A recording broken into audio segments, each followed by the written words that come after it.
Yes, now the recording is on. एक बार जो भी मैंने बातें बताई है मैं आपको स्टार्टिंग से बताया, तो थोड़ी रिकॉर्डिंग लेट स्टार्ट हुई है, चलो कोई नहीं। Financial statement of companies schedule 3 की बात कर रहे हैं हम। क्या बात कर रहे हैं सर? फाइनेंशियल स्टेटमेंट कौन सी कंपनीज की? उन कंपनीज की बात करें जो अकाउंटिंग स्टैंडर्ड फॉलो करती है, क्योंकि हमारे सिलेबस में एएस बेस्ड कंपनीज ही हैं, तो वो कंपनीज जो एएस को फॉलो करती हैं। शेड्यूल 3 सर, कंपनीज एक्ट के शेड्यूल 3 की बात करें, शेड्यूल 3 अगर कंपनीज एक्ट की बात करें तो 470 सेक्शन है, 7 शेड्यूल है और 29 चैप्टर्स हैं। उस 7 शेड्यूल्स में से आपका एक शेड्यूल 3 आता है, जिसमें अंदर क्या दे रखा है आपको? फॉर्मेट दे रखा है for preparation and presentation of financial statement. Okay, अब थोड़ा बैकग्राउंड की बात करते हैं। सेक्शन 129 कंपनीज एक्ट का 129 सेक्शन क्या कहता है कि financial statement true and fair view देंगी। फाइनेंशियल स्टेटमेंट इस तरीके से बनाएगी कंपनी मैनेजमेंट कि वो ट्रू एंड फेयर व्यू देती हो, और 133 सेक्शन को कंप्लाई करना है। यानी कि ट्रू एंड फेयर व्यू के हिसाब से फाइनेंशियल स्टेटमेंट बनाना मैनेजमेंट की जिम्मेदारी है। जो ऑडिटर आएगा ना आगे जाकर, ऑडिटर को तो इस पे अपना ओपिनियन देना है कि क्या financial statement true and fair view दे रही है नहीं दे रही। एट द आपको ये देखना है कि financial statement true and view दे रही है नहीं दे रही। ट्रू एंड फेयर व्यू देना वो मैनेजमेंट की जिम्मेदारी है। And comply with 133 section. Section 133 क्या कहता है कि भाई कंपनी को या तो एएस फॉलो करने हैं या इंड एएस फॉलो करने हैं, एज द केस में भी जो भी उनके ऊपर लगते हैं। अब अगर एएस वाली कंपनी है तो एप्लीकेबिलिटी चेक करने के लिए आपको रेफर करना पड़ता है कंपनीज अकाउंटिंग स्टैंडर्ड रूल 2006। और अगर इंडेस वाली कंपनी है तो आपको रेफर करना पड़ता है companies Indian accounting standard rules 2015। तो ये दो रूल्स आपके चलते हैं, जो ये दो रूल्स आपको देखने पड़ते हैं, ठीक है। नाउ अब अगर मैं बात करूं फॉर्मेट की, फॉर्मेट कहां पर गिवन है? फाइनेंशियल स्टेटमेंट ऑफ कंपनीज का फॉर्मेट कहां पर गिवन है? Format is given in schedule 3। Schedule 3 में फॉर्मेट गिवन है, ठीक है। नाउ कुछ ऐसी क्लास ऑफ कंपनीज है, कुछ ऐसी क्लास ऑफ कंपनीज है जिनको शेड्यूल 3 फॉलो नहीं करना। लिखो following company, following company shall not follow schedule 3। कुछ क्लास ऑफ कंपनीज है जिनके ऊपर शेड्यूल 3 नहीं लगेगा। वो कौन कौन सी कंपनीज है? वो कौन कौन सी कंपनीज है? उसमें एक आता है बैंकिंग कंपनी। अगर कोई बैंकिंग कंपनी है, बैंकिंग कंपनी कौन होती है सर? जिसको लाइसेंस मिला हुआ है, जिसके ऊपर बैंकिंग रेगुलेशन एक्ट लगता है, जिसके ऊपर क्या लगता है? इनका सेपरेट एक्ट है, बैंकिंग रेगुलेशन एक्ट 1949। तो इस एक्ट में, इनके इस एक्ट में इनका फॉर्मेट गिवन है, ठीक है। It is licensed by RBI, RBI ने इनको लाइसेंस दे रखा है, तो इनको शेड्यूल 3 फॉलो नहीं करना, क्योंकि इनके स्पेसिफिक एक्ट में इनका फॉर्मेट गिवन है। एक होती है आपकी इंश्योरेंस कंपनी, इंश्योरेंस कंपनी। अब देखो ये भी कंपनीज है, बैंकिंग कंपनी जैसे HDFC bank limited, it's a company. Insurance company oriental insurance limited, axis bank, HDFC Ergo insurance limited, बहुत सारी इंश्योरेंस कंपनी है, सारी कंपनीज हैं।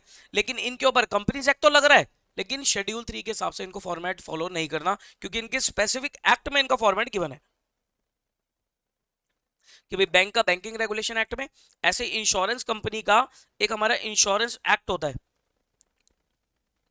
इंश्योरेंस एक्ट 1938 में इनका फॉर्मेट गिवन है। इनको लाइसेंस मिला होता है किससे? आईआरडीए से, आईआरडीए से लाइसेंस इन्हें मिला होता है, ठीक है जी। एक होती है आपकी इलेक्ट्रिसिटी कंपनी। इलेक्ट्रिसिटी कंपनी का फॉर्मेट पहले इलेक्ट्रिसिटी की एक्ट में गिवन होता था, लेकिन अब इसको काट दिया गया। अब इसको ना लिख के आपको काटना है, काट दो। ऐसे क्यों कटवा रहा हूं मैं इसलिए कटवा रहा हूं क्योंकि पहले इलेक्ट्रिसिटी एक्ट को फॉलो नहीं करता होता था, लेकिन अब ये एग्जाम्पशन में से कट गया। दैट मींस अब इन्हें फॉलो करना है। Now they need to follow schedule 3। अब इन्हें शेड्यूल 3 फॉलो करना है, ठीक है। पहले नहीं करना होता था, लेकिन अब इन्हें शेड्यूल 3 फॉलो करना है।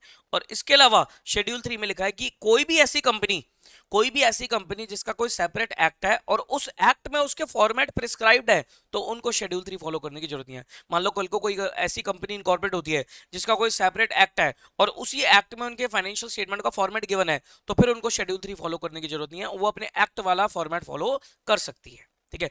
बाकी इसके अलावा जो भी कंपनीज हैं सबको शेड्यूल 3 फॉलो करना है, चाहे कोई फॉरेन कंपनी हो, चाहे कोई लिस्टेड कंपनी हो, चाहे कोई अनलिस्टेड कंपनी हो, चाहे कोई प्राइवेट कंपनी हो, चाहे कोई आपकी अपना पब्लिक कंपनी हो, चाहे कोई स्मॉल कंपनी हो, चाहे कोई आपकी लेट्स से सेक्शन 8 कंपनी हो, ठीक है, कोई भी कंपनी हो, कोई भी कंपनी हो जो इस एग्जामिशन में नहीं आ रही, सबको फाइनेंशियल स्टेटमेंट बनाने हैं एज पर शेड्यूल 3। और वो देखना पड़ेगा एएस लगेंगे या इंड एस लगेंगे, उसके लिए आपको इनके रूल्स देखने हैं। अगर आपको चेक करना है एएस इंड एस, तो आपको रूल रेफर करने पड़ेंगे, कंपनी एएस रूल्स या इंड एएस रूल्स 2015। इनमें अमेंडमेंट्स आती रहती हैं रूल्स में। जैसे अभी मैं अगर इंड एस की बात करूं तो इंड एस रूल्स में लिखा है कि एवरी लिस्टेड कंपनी, कोई भी लिस्टेड कंपनी है, उन सबको इंड एस फॉलो करना है। लेकिन जब शुरुआत हुई थी रूल्स की तो इन्होंने सारी लिस्टेड को नहीं डाला था, उन्होंने लिखा था लिस्टेड ऑब्लिक अनलिस्टेड कंपनी जिसकी नेटवर्थ 500 करोड़ से ऊपर है। फिर उन्होंने क्या करा, लिस्टेड को तो मैंडेटरी कर दिया, अनलिस्टेड में क्राइटेरिया डाल दिया जिसकी नेटवर्थ 250 करोड़ से ऊपर है। ऐसे करते करते हमारा कुछ फॉर्मेट अपना रूल्स है, जो इंड एस के रूल्स आप फाइनल लेवल में पढ़ते हो और एएस वाले रूल्स आप यहीं पर ही पढ़ लोगे, ठीक है। तो फोर्थ एग्जाम्पशन मेरे को एक जनरल पॉइंट डाल दिया इन्होंने, any other company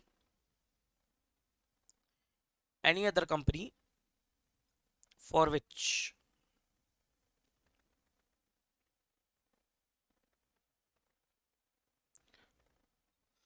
format of financial statement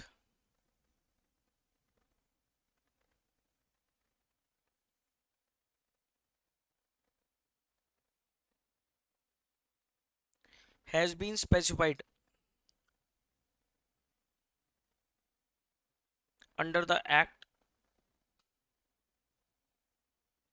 governing such company, ठीक है। वो कहता है कि कोई भी ऐसी कंपनी जिसका फॉर्मेट उसके स्पेसिफिक एक्ट में अगर मेंशन्ड है तो फिर उनको शेड्यूल 3 फॉलो करने की जरूरत नहीं पड़ेगी, ठीक है जी, बात समझ में आती है। नाउ अब मैं बात करता हूं स्ट्रक्चर ऑफ शेड्यूल 3। शेड्यूल 3 का स्ट्रक्चर क्या है, ये तो कुछ 129 सेक्शन की बातें करी, बाकी आप डिटेल में accounts of the company law में पढ़ोगे अपना, सेक्शन 128 से लेकर 138 तक वो सारे अकाउंट्स ऑफ द कंपनीज के बारे में बात करता है, वो सब डिटेल में आप लॉ में पढ़ोगे। लेकिन जो मेन मेन बातें यूज होने वाली बातें हैं वो मैंने आपको यहाँ पर 129 की थोड़ी बहुत बता दी। नाउ अब आता है structure. What is the structure of schedule 3? Schedule 3 का स्ट्रक्चर क्या है? स्ट्रक्चर ऑफ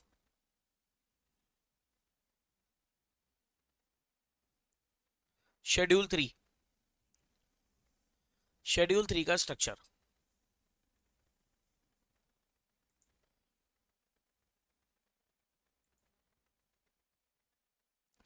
देखो, शेड्यूल 3 आपके 3 डिविजन्स में डिवाइडेड है।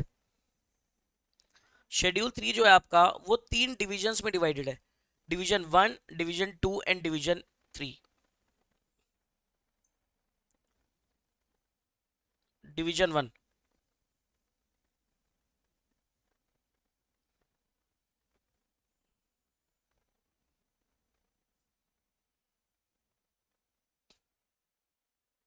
डिवीजन 2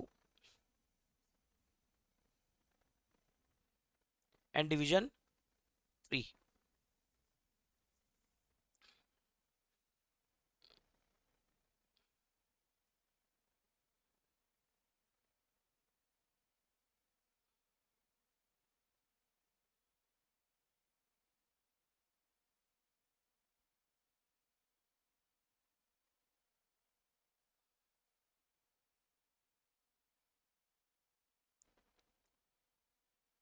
डिवीजन 1, डिवीजन 1 में क्या गिवन है सर? डिवीजन 1 में फॉर्मेट गिवन है financial statement of the company जो अकाउंटिंग स्टैंडर्ड्स फॉलो करती है। वो कंपनीज जो भी अकाउंटिंग स्टैंडर्ड्स फॉलो करती है उनका फॉर्मेट डिवीजन 1 में गिवन है। वो कंपनीज जो इंड एएस फॉलो करती है उनका फॉर्मेट डिवीजन 2 में गिवन है। और division 3 is for NBFCs, division 3 is for NBFCs which are following Ind AS, ठीक है। डिवीजन 3 स्पेसिफिकली उन एनबीएफसीज का है जो इंड एस फॉलो करती है। मतलब अगर एनबीएफसी, अगर कोई एएस वाली एनबीएफसी है तो वो डिवीजन 1 में आ जाएगी, ठीक है। तो डिवीजन 1 क्या है आपका? Format of financial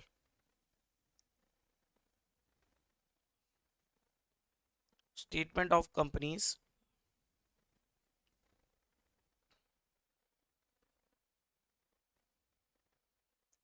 following accounting standards.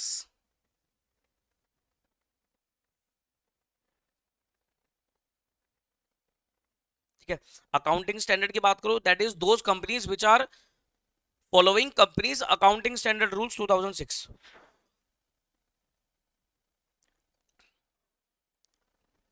Companies which are following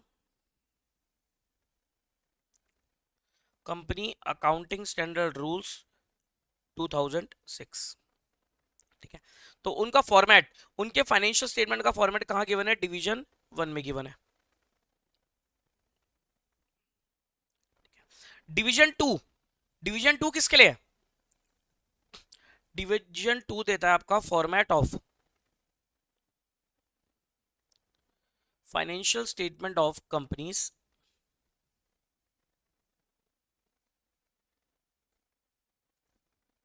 following Ind S.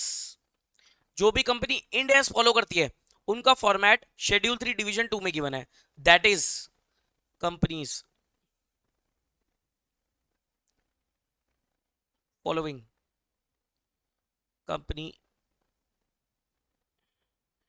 End S rules 2015। ठीक है, ठीक है। और डिवीजन 3 क्या कहता है? डिवीजन 3 एनबीएफसी का फॉर्मेट देता है जो इंड एस फॉलो करती है। Format of financial statement of NBFCs, NBFC समझते हो ना, नॉन बैंकिंग फाइनेंशियल कॉर्पोरेशन, जो भाई जिनका काम क्या है? मनी लेंड करना, लेकिन वो बैंक नहीं है। ठीक है, एनबीएफसीज फॉलोइंग इंड एस। तो इससे ये पॉइंट क्लियर होता है कि अगर कोई एनबीएफसी है, अगर कोई एनबीएफसी है जिसपे इंड एस नहीं लगते, अगर कोई एनबीएफसी है जिसपे इंड एस नहीं लगते तो उसपे एएस लगते होंगे, तो उनको कौन सा फॉर्मेट फॉलो करना है? डिवीजन 1।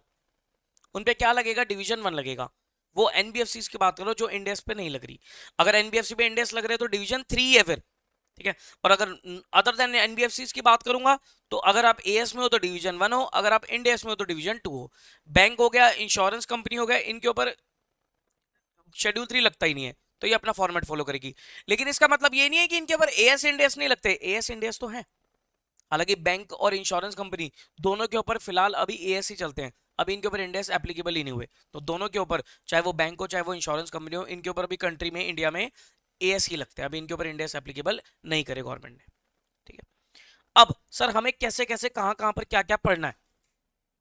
अगर मैं बात करूं डिवीजन 1 की, तो सर डिवीजन 1 तो आप यहीं पर ही पढ़ लोगे इंटर लेवल पे। डिवीजन 2 इंडेक्स वाले फॉर्मेट ये आप फाइनल लेवल पे पढ़ते हो। और डिवीजन 3 सर ये आप पढ़ोगे ही नहीं, चाहे इंटर में भी नहीं पढ़ोगे, फाइनल में भी नहीं पढ़ोगे। तो सर इसका क्या करेंगे? ये अब जब आप प्रैक्टिकल कभी काम करोगे तो वहां पर आपको देखने को मिलेगी। हालांकि जब आप एएस और इंडेक्स सीख जाओगे तो एनबीएफसी का आप खुद से भी देखोगे तो आपको समझ में आ जाएगा फॉर्मेट। ठीक है, तो इस तरीके से पढ़ना है। तो ये पता लग गया हम क्या पढ़ने वाले हैं। हम पढ़ने वाले हैं शेड्यूल 3 डिवीजन 1, ये हमारे कोर्स का पार्ट है।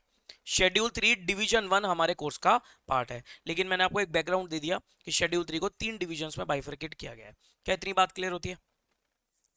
बताओ, क्या इतनी बात क्लियर होती है?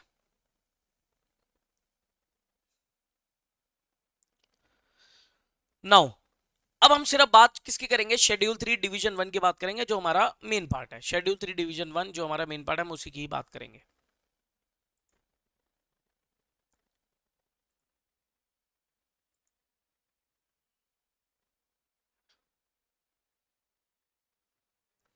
नोटिंग साथ साथ चलाते रहना, नोटिंग करते रहना साथ साथ। ठीक है, लिखो शेड्यूल 3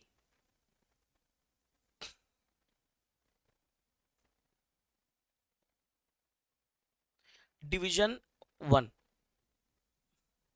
शेड्यूल 3 डिवीजन 1, इसको हमने 4 पार्ट्स में ब्रेक कर दिया। शेड्यूल 3 डिवीजन 1 को हमने क्या करा सर? 4 पार्ट्स में ब्रेक किया।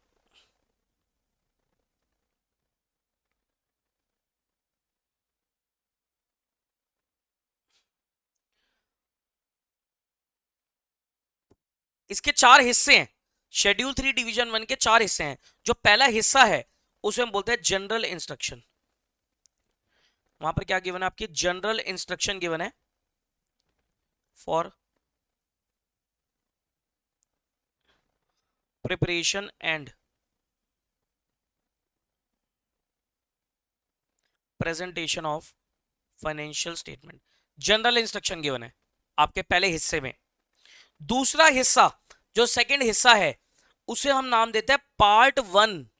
अच्छा सर सेकंड हिस्से को पार्ट वन नाम देंगे? यस, क्योंकि जो पहला जनरल इंस्ट्रक्शन है इसको इन्होंने कोई ऐसा पार्ट नहीं दिया, दूसरे हिस्से को उन्होंने क्या करा, पार्ट वन दिया नाम। और पार्ट वन में गिवन है format of balance sheet.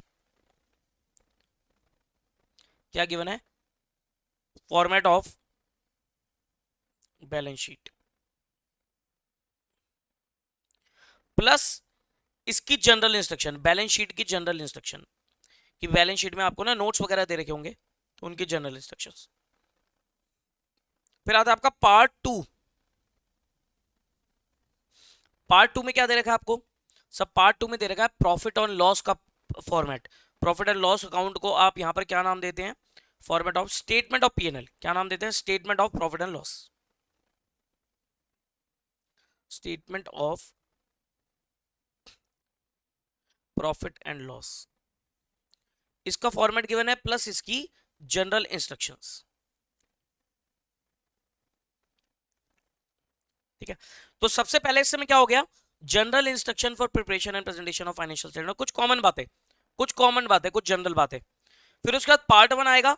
Part one में क्या दे रखा है आपको? फॉर्मेट दे रखा है बैलेंस शीट का, कि बैलेंस शीट किस तरीके से बनेगी, उसका फॉर्मेट और उससे रिलेटेड उसकी बातें, उसकी instructions.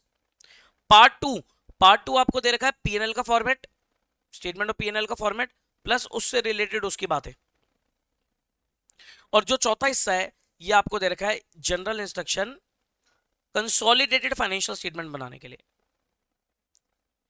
General instructions for preparing consolidated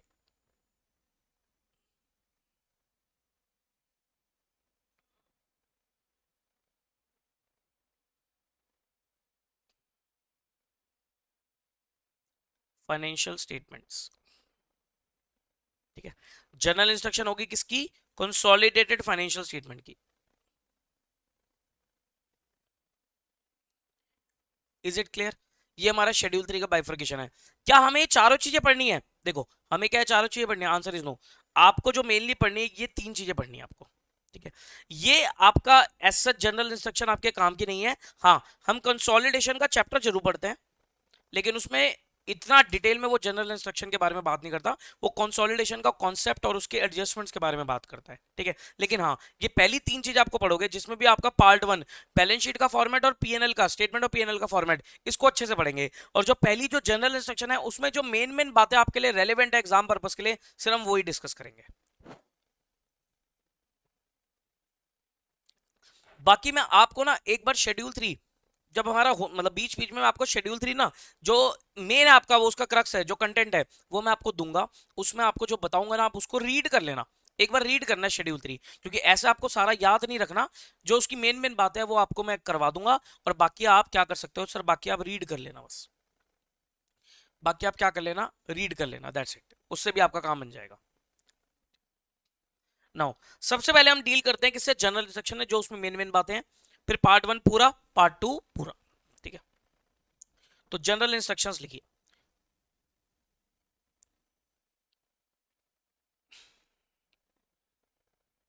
तो पहला हमारा पार्ट आता है general instructions. General instructions for preparation and presentation of financial statements. General instruction for preparation and presentation of financial statements. इसमें पहला आता है अकाउंटिंग स्टैंडर्ड्स। मेन मेन बातें बताऊंगा, सारी जनरल इंस्ट्रक्शन हमारे काम की भी नहीं है, जो मेन मेन बातें हैं वही मैं बताऊंगा। ऐसे तो बहुत कंटेंट हम इसी में ही लगे रह जाएंगे। तो accounting standards prevail over schedule 3। पहली इंस्ट्रक्शन है कि भाई accounting standard prevail over schedule 3। इस लाइन का मतलब बताओ, इस लाइन का मतलब बताओ, कौन बताएगा? Accounting standards prevail over schedule 3, इसका मतलब बताओ। Accounting standards prevail over schedule 3, इसका मतलब क्या हुआ?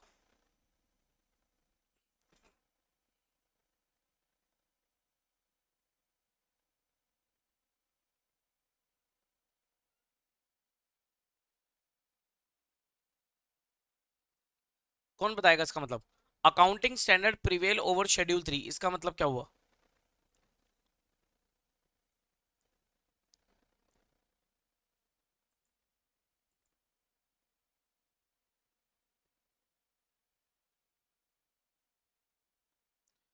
सर अगर एएस और शेड्यूल 3 कॉन्ट्राडिक्ट करेंगे तो एएस जीत जाएगा।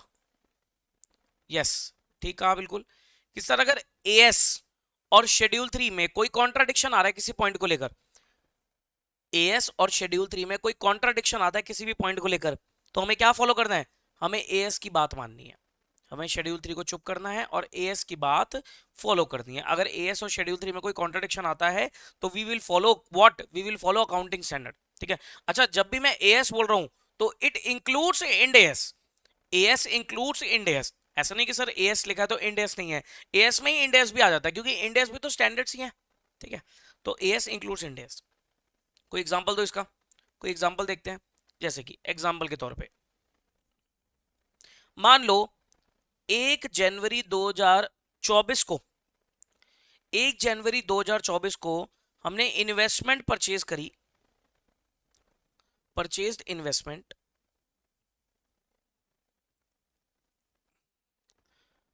with an intention to hold for 13 months।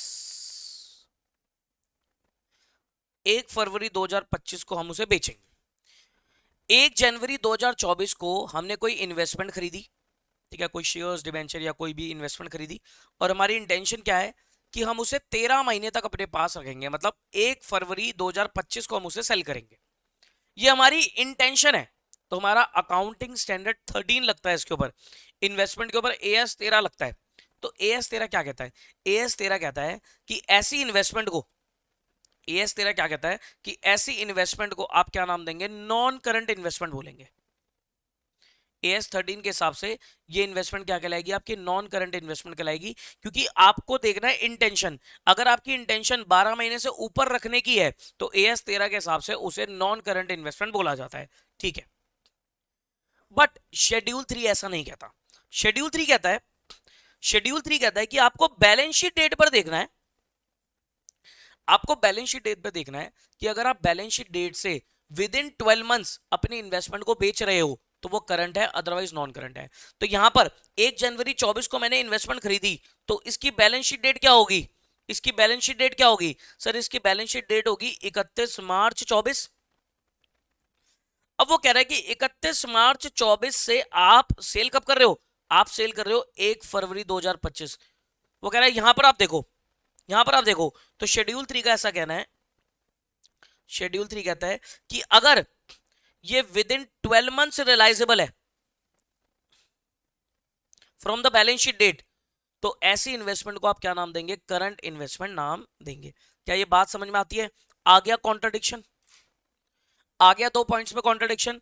भाई शेड्यूल 3 तो ये कह रहा है कि बैलेंस शीट डेट के विद इन 12 मंथ्स अगर इन्वेस्टमेंट बिक जाएगी तो वो क्या है? आपकी करंट है, क्योंकि देखो बैलेंस शीट डेट क्या है? 31/3/24, इन्वेस्टमेंट हम बेच देंगे 1 फरवरी 25, तो बैलेंस शीट डेट के 12 महीने के अंदर अंदर बिक जाएगी, तो वो करंट इन्वेस्टमेंट है एज पर शेड्यूल 3।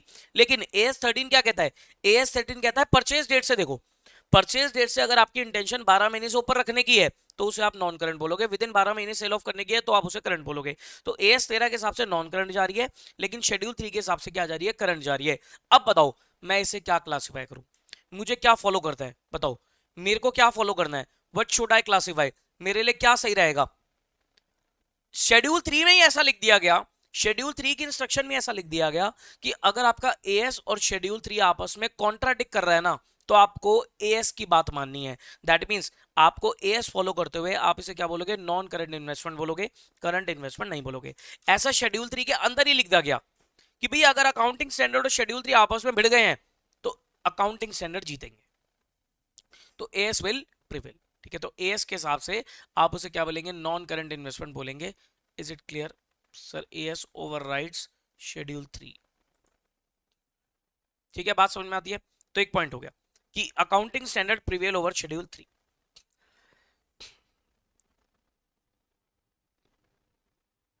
अगला पॉइंट,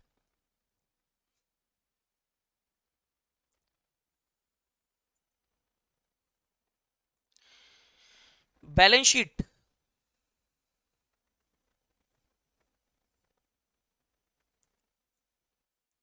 स्टेटमेंट ऑफ पीएनएल,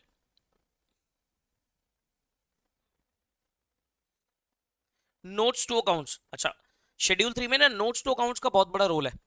जो आपकी बैलेंस शीट है, पीएनएल है, इसको अगर आपको एक्सप्लेन करना है, इसके हेड्स को, इसके आइटम्स को आपको फर्दर एक्सप्लेन करना है, कुछ एडिशनल डिस्क्लोजर्स वगैरह देने हैं, तो उसके लिए आप क्या यूज करेंगे, नोट्स टू अकाउंट्स का यूज करते हैं। ठीक है, तो कहता है बैलेंस शीट शेड्यूल 3 अपना बैलेंस शीट पीएनएल स्टेटमेंट और notes to accounts, it shall be in comparative form. कैसे देना है आपको, कंपैरेटिव फॉर्म में देने, except in the first year of the company. या balance sheet PNL notes to account सबको क्या दोगे, कंपैरेटिव फॉर्म में दोगे, except in the first year of the company. भाई अगर पहला पहला साल है तो कंपैरिजन में पिछला कुछ होगा ही नहीं, तो पहले साल की एग्जाम्पशन है, उसके बाद आपको हमेशा कंपैरेटिव फॉर्म में देना है। दैट मींस अगर आप बैलेंस शीट जब बना रहे हो 31/3/25 की, तो आपको साथ में 31/3/24 की भी फिगर्स देनी है। ऐसी पीएनएल स्टेटमेंट ऑफ पीएनएल अगर आप for the year ended, for the year 31/3/25 बना रहे हो, तो आपको साइड बाय साइड फिगर्स बतानी है फॉर द ईयर 31/3/24 भी बतानी है। ठीक है, इसको बोलता है कंपैरेटिव फॉर्म में देना। सेम नोट्स टू अकाउंट्स में भी ऐसा ही चलेगा।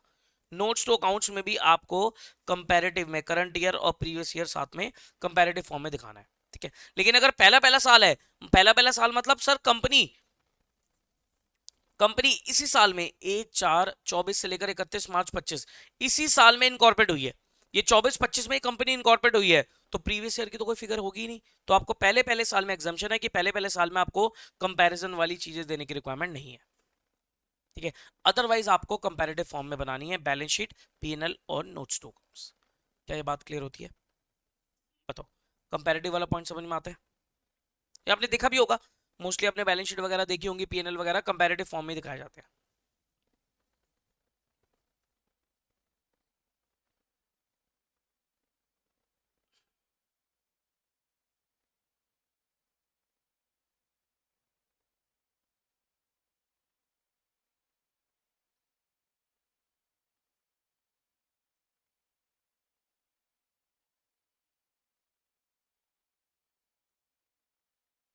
अगला पॉइंट, शेड्यूल 3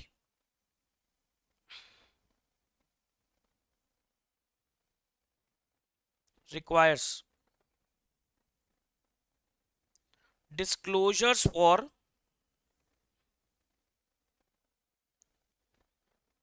disaggregation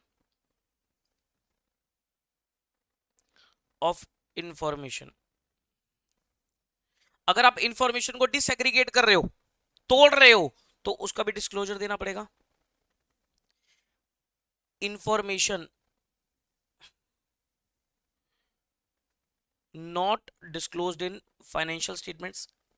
अच्छा, कुछ ऐसी बातें हैं जो आपने फाइनेंशियल स्टेटमेंट में डिस्क्लोज नहीं करी, तो उसको आपको नोट्स टू अकाउंट्स में डिस्क्लोज करना है।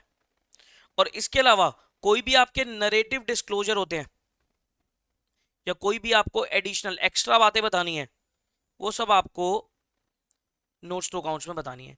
तो शेड्यूल 3 में बहुत सारी जगह पर आपको इंफॉर्मेशन को ब्रेकअप करने की बात होगी। जैसे एग्जांपल के तौर पे लोन है, ठीक है, तो शेड्यूल 3 कहेगा कि भाई लोन है, तो आपको ये बताना पड़ेगा कि लोन सिक्योर्ड है, अनसिक्योर्ड है। सिक्योर्ड में भी आपकी क्या सिक्योरिटी प्लेज्ड है उसके अगेंस्ट, वो बताना पड़ेगा। ठीक है, इंफॉर्मेशन नॉट डिस्क्लोज, बहुत सारी बातें होती हैं जो आपकी फाइनेंशियल स्टेटमेंट में डिस्क्लोज नहीं होती है। जैसे बोनस शेयर आपने इशू करे हैं, तो बोनस शेयर आप नॉर्मली अपने शेयर कैपिटल का पार्ट तो बना दोगे, लेकिन बोनस शेयर्स के बारे में आपको शेड्यूल 3 कहता है कि भाई आपको अलग से डिस्क्लोज करना है, आपको शेयर कैपिटल के नोट्स में उसके बारे में बताना है, बोनस कब से हैं, ये सारी बातें भी आपको फर्दर बतानी होती है। कोई और एक्स्ट्रा नैरेटिव डिस्क्लोजर जैसे कंटिंजेंट लायबिलिटी के बारे में बताना, कैपिटल कमिटमेंट के बारे में बताना, कोई एक्स्ट्रा बातें रिलेटेड पार्टीज को डिस्क्लोज करना, माइक एमएसएमई कंपनीज के बारे में डिस्क्लोजर करना, डेटर्स की एजिंग वगैरह देना, ये सब बातें आपको देनी पड़ेंगी। तो शेड्यूल 3 में बहुत सारी जगह पर आपको डिसएग्रीगेशन ऑफ इन्फॉर्मेशन, कोई ऐसी इन्फॉर्मेशन जो फाइनेंशियल स्टेटमेंट डिस्क्लोज नहीं है उसका डिस्क्लोजर, और बहुत सारे नैरेटिव और एडिशनल डिस्क्लोजर भी आपको देखने को मिलेंगे। ठीक है, बोलो, बात समझ में आती है?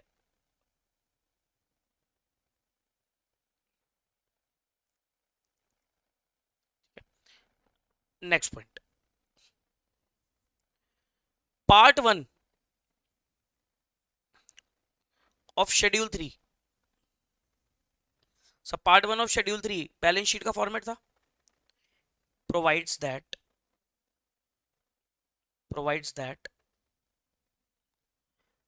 Debit balance of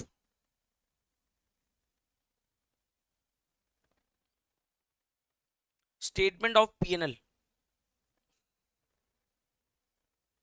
after all allocations and appropriations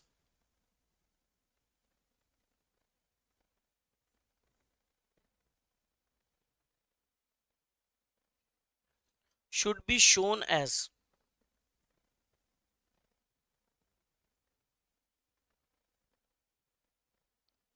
negative figure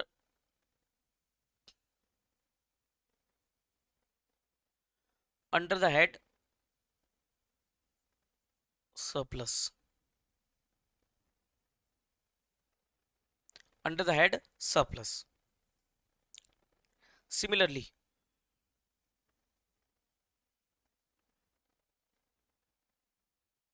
balance of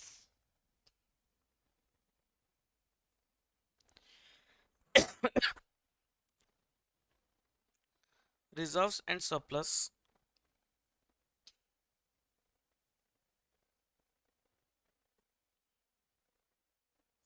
after adjusting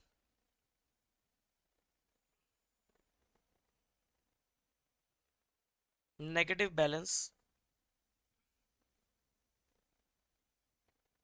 of surplus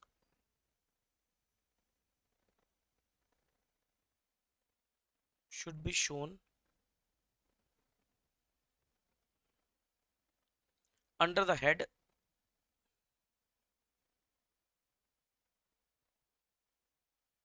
reserve and surplus even if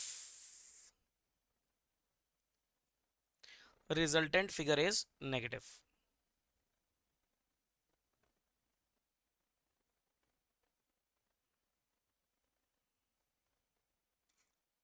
Even if resultant figure is negative. तो ये पॉइंट क्या कहता है? ये कहता है कि भाई हमारा जो शेड्यूल 3 का पार्ट 1 है उसका ये कहना है कि जो आपका पीएनएल स्टेटमेंट है उसमें अगर कोई नेगेटिव बैलेंस आ रहा है, वही लॉस हो सकता है ना, पीएनएल में लॉस भी हो सकता है, तो अगर आपका लॉस है, कोई नेगेटिव बैलेंस है, तो उसको आप नेगेटिव फिगर के साथ ही दिखाओगे अंडर द हेड सरप्लस। क्या बोला मैंने? कि अगर आपका पीएनएल में लॉस आ गया है, सारी एप्रोप्रिएशन वगैरह करने के बाद आपकी नेगेटिव फिगर आ रही है, तो उसको आप रिजर्व एंड सरप्लस में ही सरप्लस के नाम से नेगेटिव फिगर के साथ ही दिखाना है वहीं पर ही आपको ये नहीं कि भाई उसका आपने एसेट साइड पे आप उसे ले गए, नहीं, आपको उसे नेगेटिव फिगर के साथ ही आपको सरप्लस में ही उसे दिखाना है। इवन इफ सरप्लस एडजस्ट करने के बाद आपके पूरे रिजर्व एंड सरप्लस का भी बैलेंस अगर नेगेटिव क्यों ना हो जाए, तब भी आपको उसे नेगेटिव फिगर के साथ ही दिखाना है, मतलब एसेट साइड पे शिफ्ट नहीं करोगे। कहने का मतलब कुछ ऐसा है कि ऐसा नहीं करोगे आप कि ये जो आपका पीएनएल है, बैलेंस शीट है, सॉरी, आपकी बैलेंस शीट है, बैलेंस शीट में अगर आपका पीएनएल का डेबिट बैलेंस आ गया, तो हमने कई बार देखा होगा बैलेंस शीट में डेबिट साइड में ही दिखा देते, मतलब एसेट साइड में दिखा देते हैं हम पीएनएल का डेबिट बैलेंस लॉस वगैरह। शेड्यूल 3 ऐसा अलाउ नहीं करता। शेड्यूल 3 कहता है कि आपको बैलेंस शीट में इस फिगर को, ये लॉस वाली फिगर को यहीं पर ही दिखाना है। आप लिखोगे पीएनएल का डेबिट बैलेंस लिख दो, या सरप्लस लिख दो, या रिजर्व एंड सरप्लस लिख दो, और उसे नेगेटिव फिगर के साथ दिखा दो लाइबिलिटी साइड पे, नेगेटिव फिगर के साथ, क्योंकि सर उसका नेचर एसेट है ही नहीं, तो मैं एसेट साइड पे नहीं दिखा सकता, वो तो लॉस है, तो हमें क्लियरली सरप्लस में मेंशन करना पड़ेगा नेगेटिव, तो वो अपने आप में ही पता लग जाएगा कि सरप्लस में नेगेटिव है तो वो लॉस है। ठीक है, तो आपको तरीका क्या फॉलो करना है, नेगेटिव फिगर को आपको वही सरप्लस में दिखाना है विद नेगेटिव साइन। ठीक है, इसका एग्जांपल लिख लो एक,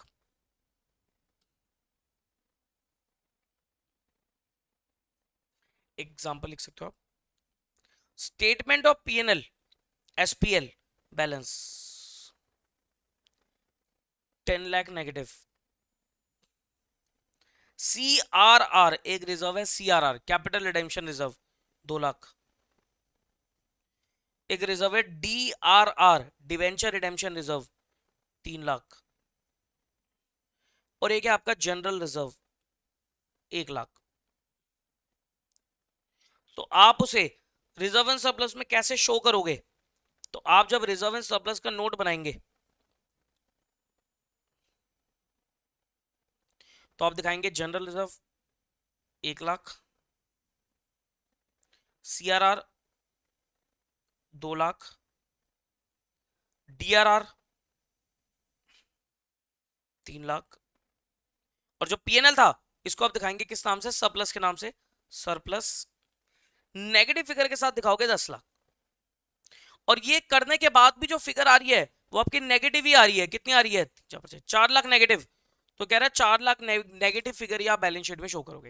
ये जो 4 लाख की नेगेटिव फिगर आ रही है इसी को ही आप क्या करेंगे सर, बैलेंस शीट में फ्रंट पे शो करेंगे, रिजर्व एंड सरप्लस नेगेटिव है मेरा 4 लाख रुपए का, मतलब इसे एसेट साइड पे नहीं लेके जाना आपको, वो नेगेटिव फिगर है तो नेगेटिव फिगर के साथ ही वो शो हो जाएगी। ठीक है, तो जब आप बैलेंस शीट बनाएंगे, जबकि बैलेंस शीट बनेगी तो बैलेंस शीट में फॉर्मेट में कैसे जाएगा,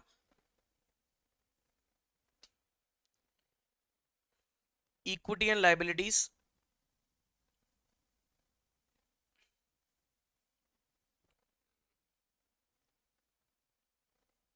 इक्विटी एंड लाइबिलिटीज में शेयर होल्डर फंड्स आता है,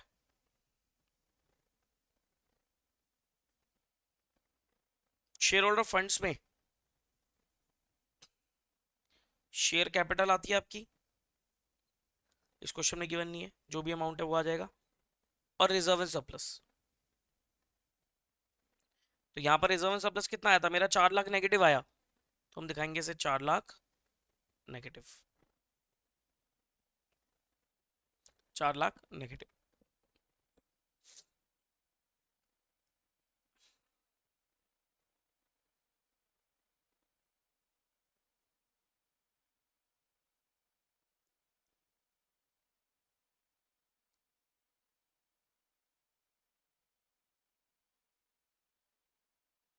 ठीक है, बात समझ में आती है।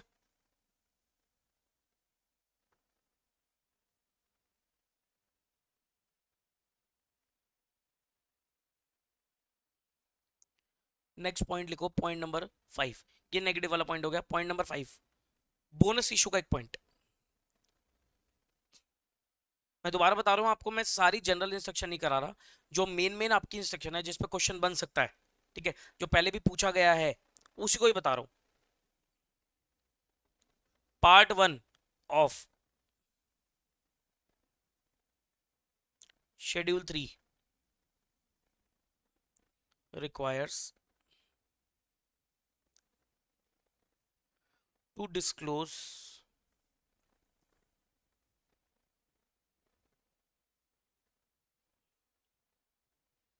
aggregate number and class of shares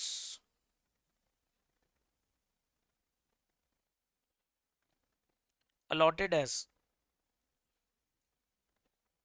fully paid up bonus shares for the period of 5 years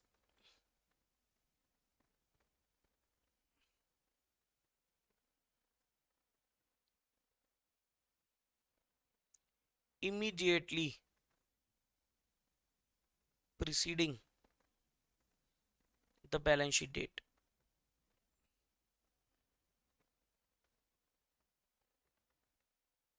इस पॉइंट का मतलब क्या हुआ, क्या कहता है, part 1 of schedule 3 requires to disclose,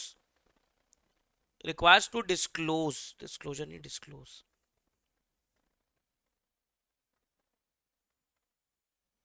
requires to disclose aggregate number and class of shares allotted as fully paid bonus shares for a period of 5 years immediately preceding the balance sheet date।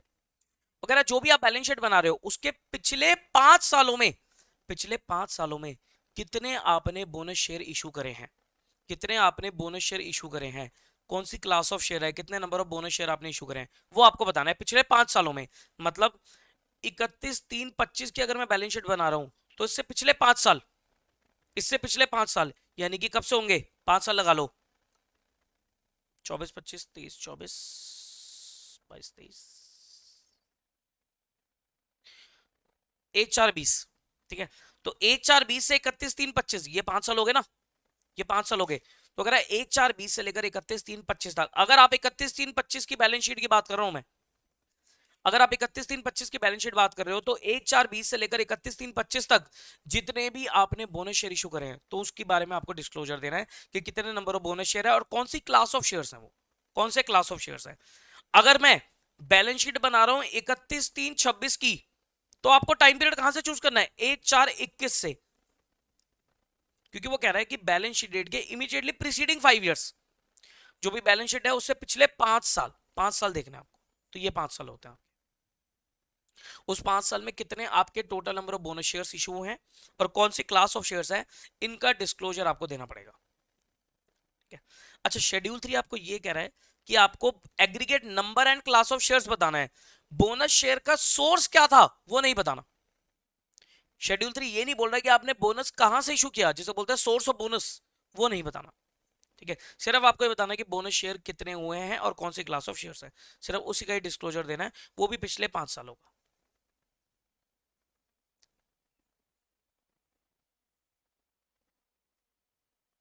लिखो schedule 3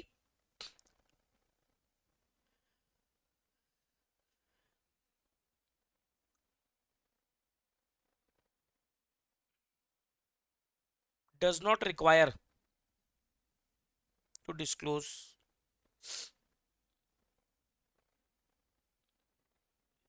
the source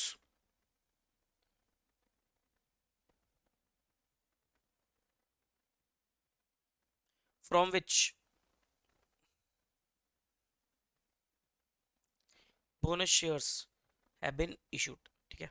तो आपको source बताने की जरूरत नहीं है कि कहां से बोनस इशू किया, वो सोर्स की रिक्वायरमेंट नहीं है, सिर्फ आपको aggregate number and class of shares बताना है, वो भी बैलेंस शीट डेट के पिछले 5 साल के।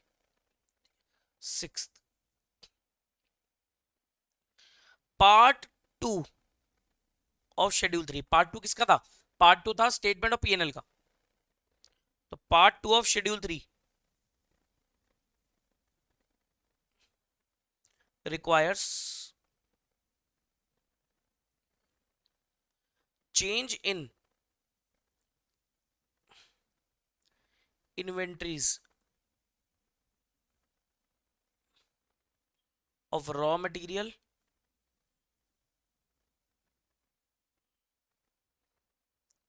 WIP and finished goods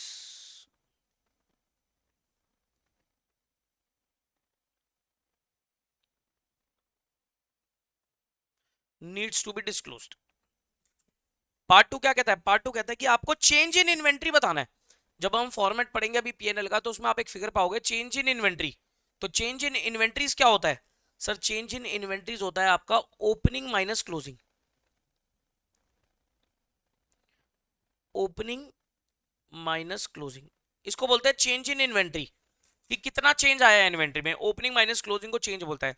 तो पार्ट 2 कहता है कि आपको चेंज इन इन्वेंट्री बताना है कि आपकी रॉ मटेरियल WIP और फिनिश गुड्स में चेंज कितना आया।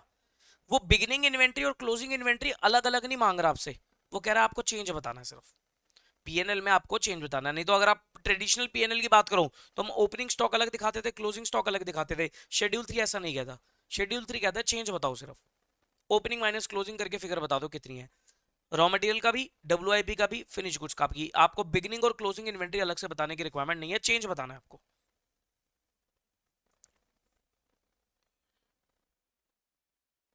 It does not require, it does not require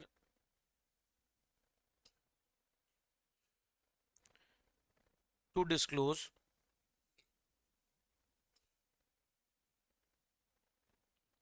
balance at the beginning and end of the period। ठीक है, तो आपको ओपनिंग क्लोजिंग बैलेंस बताने की रिक्वायरमेंट नहीं है, you just need to give change in inventory. आपको चेंज इन इन्वेंटरी की फिगर बतानी है। क्या इतनी बातें क्लियर हो रही है? जल्दी बताइए, क्या इतनी बातें क्लियर हो रही हैं? हाँ जी, एक बार कंफर्म कर दो, क्या यहां तक की बातें क्लियर है? कोई भी डाउट हो, कोई भी डाउट हो यहां तक पूछ लो, फिर मैं आगे बढ़ रहा हूं। कोई भी डाउट अगर यहां तक है तो पूछ लो, फिर आगे बढ़ते हैं। सर क्या इन पे क्वेश्चन आते हैं? जो मैं पॉइंट्स लिखवा रहा हूं इन पे क्वेश्चन आते हैं? हाँ आए हुए हैं, 4-4, 5-5 नंबर के इन पॉइंट्स पे क्वेश्चन आ जाते हैं। थ्योरेटिकली होंगे क्वेश्चन, लेकिन हाँ पूछ लेता है, केस स्टडी सी बनाकर पूछ लेता है। जनरली बच्चा इसको छोड़ जाता है, फिर आंसर नहीं कर पाता, फिर ये पॉइंट्स होंगे ना समझ में नहीं आएंगे कि क्या पूछ रहा है वो, तो ये वाले पॉइंट्स आपको पता होने चाहिए।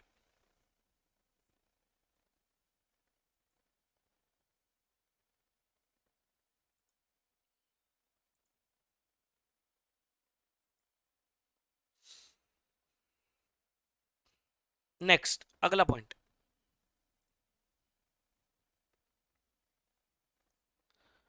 Rounding off. राउंडिंग ऑफ, अच्छा राउंडिंग ऑफ जो है ना, ये जो पॉइंट है राउंडिंग ऑफ का, ये एक अमेंडमेंट है। ये क्या है सर? एक अमेंडमेंट है। रीसेंट अमेंडमेंट नहीं कह रहा मैं इसे, रीसेंट अमेंडमेंट तो नहीं है, लेकिन ये अमेंडमेंट आई थी कब से? 21-22 से,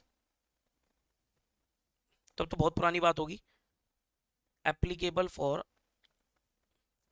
financial statement of financial year 21-22 onwards. 21-22 के बाद से, 21-22 से आपकी राउंडिंग ऑफ वाली अमेंडमेंट लगनी शुरू होगी। राउंडिंग ऑफ बेसिकली क्या कहता है, जैसे आप देखते होंगे, कि भाई आप देखते होंगे बैलेंस शीट में rupees in lakhs, rupees in crore, rupees in thousands ऐसे दिखाई जाती है फिगर। पहले ये ऑप्शनल था, अब मैंडेटरी है। पहले ये ऑप्शनल होता था ऐसे दिखाना, नाउ इट इज मैंडेटरी, अब मैंडेटरी रिक्वायरमेंट है ये। तो ये क्राइटेरिया कैसे पता लगेगा? ये क्राइटेरिया डाला उन्होंने टोटल इनकम के बेसिस पे। नाउ आप कोई भी बैलेंस शीट उठा लो, किसी भी कंपनी की बैलेंस शीट उठा लो, उसमें राउंडिंग ऑफ चल रहा है, राउंडिंग ऑफ फॉलो करना जरूरी है। और वो राउंडिंग ऑफ कैसे डिसाइड होगा? वो डिसाइड होगा टोटल इनकम के बेसिस पर। टोटल इनकम में क्या आता है सर? टोटल इनकम इंक्लूड्स, इसमें दो चीजें आती हैं, revenue from operation,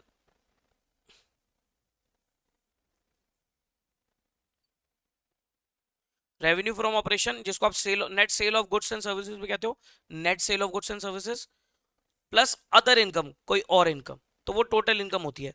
revenue plus other income, sales plus other income, simple भाषा में इसको आप क्या बोलते हैं? Total income. तो अगर टोटल इनकम, अगर तो टोटल इनकम आपकी लेस देन 100 करोड़ है, अगर टोटल इनकम आपकी 100 करोड़ से कम है, तो शैल, देखो शैल है, शैल मतलब क्या हो गया भाई? लॉ में समझते हो ना, शैल और मे, शैल और मे का आपने सुना होगा, लॉ में इंप्लीकेशन बहुत बढ़िया है। शैल होता है मैंडेटरी और मे होता है ऑप्शनल, तो अब यहां पर वर्ड क्या है? शैल। तो शैल मतलब मैंडेटरी रिक्वायरमेंट है। तो अगर आपकी total income less than 100 crore है, तो शैल राउंड ऑफ, आपको अपनी फिगर्स को राउंड ऑफ करना पड़ेगा टू हंड्रेड्स में, थाउजेंड्स में, हंड्रेड्स में तो कोई करता नहीं है, तो थाउजेंड्स में कर सकते हो आप, लैक्स में कर सकते हो, करोड़ में कर सकते हो, मिलियंस में कर सकते हो, एटसेट्रा। फर्दर और आगे ले जाओ, वो आपकी मर्जी है, ठीक है। बट मैंडेटरी रिक्वायरमेंट है, राउंड ऑफ करना पड़ेगा फिगर्स को। अगर आपकी total income less than 100 crore है तो उस केस में आपको अपनी फिगर्स को राउंड ऑफ करना है। आप हंड्रेड्स में कर सकते हो, थाउजेंड में कर सकते हो, फिर उसके बाद तो कुछ भी कर लो ना, लाख, करोड़, मिलियन, जिस मर्जी में भी कर लो, बिलियन, ट्रिलियन, जैसे मर्जी करो। लेकिन अगर आपकी टोटल इनकम मोर देन और इक्वल टू 100 करोड़, या आपकी टोटल इनकम 100 करोड़ या उससे ज्यादा है, तो आपको shall shall round off to lakhs, crore, millions, etcetera. मतलब सिंपल भाषा में क्या बात हुई, सिंपल भाषा में अगर मैं क्रक्स देखूं तो अगर आपकी टोटल इनकम 100 करोड़ या उससे ज्यादा है तो आप हंड्रेड्स और थाउजेंड में राउंड ऑफ नहीं कर सकते। यही तो बात हुई ना कि भाई अगर आपकी टोटल इनकम 100 करोड़ या उससे ज्यादा की है तो राउंड ऑफ तो करना मैंडेटरी है ही अब।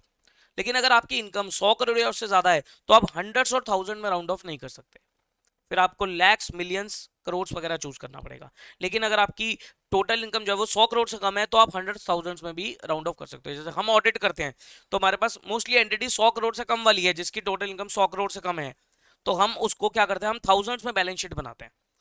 जो भी हम फाइनेंशियल स्टेटमेंट बनाते हैं हम थाउजेंड्स में प्रेफर करते हैं बनाना। ठीक है, मेरी अपनी कंपनी की छोटी सी कंपनी है मेरी, वीजीसी ग्लोबल इनोवेशन प्राइवेट लिमिटेड, तो हम उसको क्या करते हैं सर, थाउजेंड्स में उसकी बैलेंस शीट बनाते हैं। फाइनेंशियल स्टेटमेंट थाउजेंड में बनती है। क्या ये बात क्लियर है? सर राउंड ऑफ कैसे होता है, राउंड ऑफ करने का कोई एग्जांपल दे। देखो राउंड ऑफ का मतलब क्या होगा सर, राउंड ऑफ होता कैसे है, जैसे नॉर्मली नॉर्मली अगर फिगर है लेट से, तीन फिगर पकड़ते हैं, 10 लाख,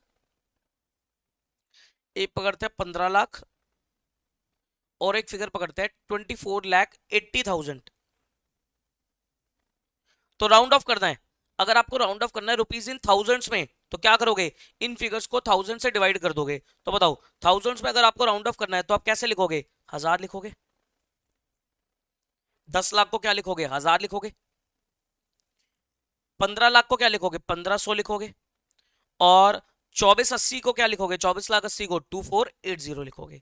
ये तो हो गया किसमें, आपका थाउजेंड्स में। अगर आपको लैक्स में करना है, तो लैक्स में अगर करना है तो 1 लाख से डिवाइड कर दो, 10 लाख है तो 10 लाख को क्या लिखोगे, 10 लिखोगे। 15 लाख को क्या लिखोगे, 15 लिखोगे। 24,80,000 को क्या लिखोगे, 24.80 लिखोगे।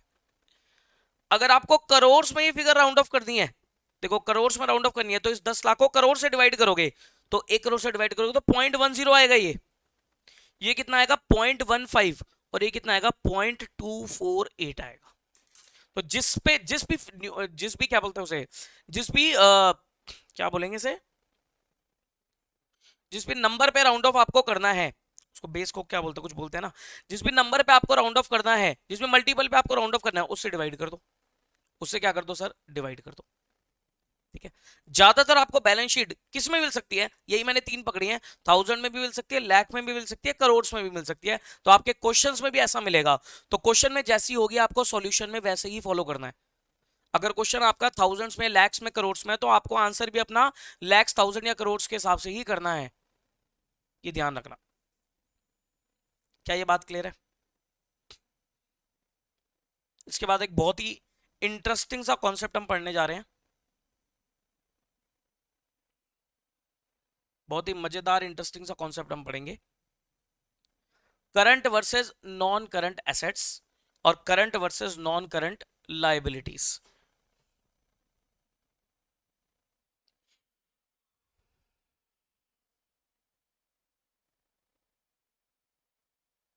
फिर फॉर्मेट आ जाएगा सीधा हमारा।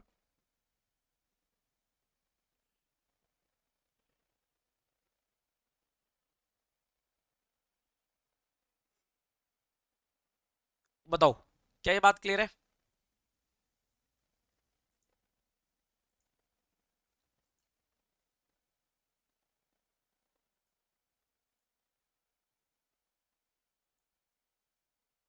चलो नेक्स्ट पॉइंट लिखो, अगला पॉइंट लिखो, एक अच्छा सा कॉन्सेप्ट देखते हैं, current versus non current asset. आप किसी भी एसेट को करंट या नॉन करंट एसेट कब बोलोगे, कैसे क्लासिफाई करोगे कि आपका एसेट करंट एसेट है या नॉन करंट एसेट है as per schedule 3?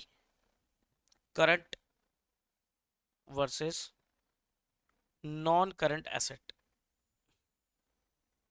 Current versus non current asset, कैसे क्लासिफाई करोगे? तो पहले इसका लिख लो, पहले इसका पूरा तरीका वो लिख लो, रूल क्या कहता है, फिर उसको समझेंगे। इस पे क्वेश्चन आ सकता है एग्जाम में। एसेट इज क्लासिफाइड, एमसीक्यू वगैरह केस स्टडी वगैरह भी पूछी जा सकती है। Asset is classified as current if it is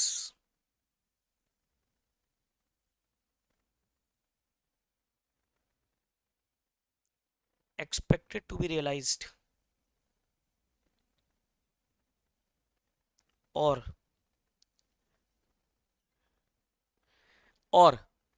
intended to be sold or consumed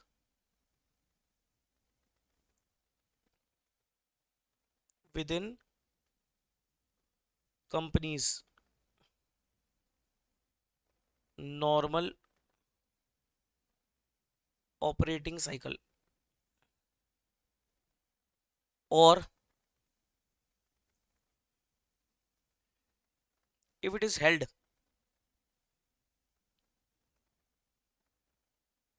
primarily for trading, or if it is expected to be realized within 12 months after reporting period,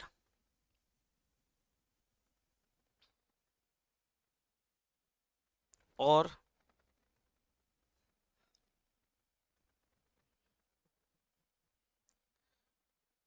cash or cash equivalent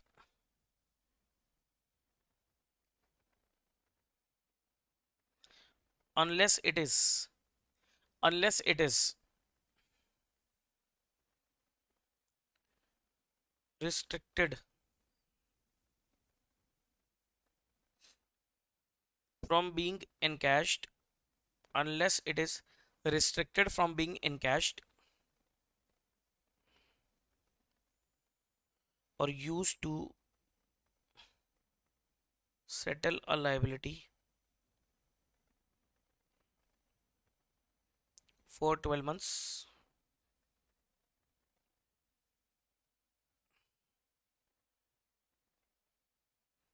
after reporting period, after report. अभी लिख लो, फिर समझाता हूं मैं इसको, समझेंगे तसल्ली से। Asset that is not a current asset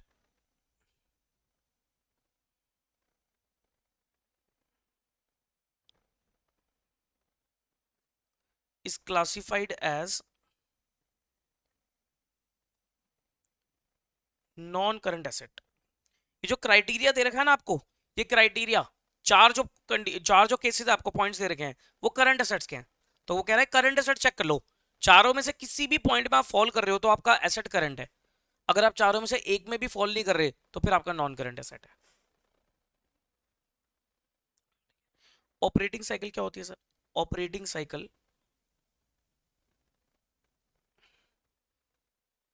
operating cycle is time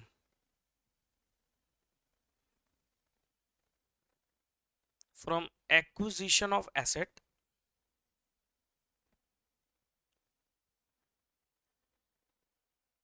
from processing till their realization in cash and cash equivalent। In cash and cash equivalent.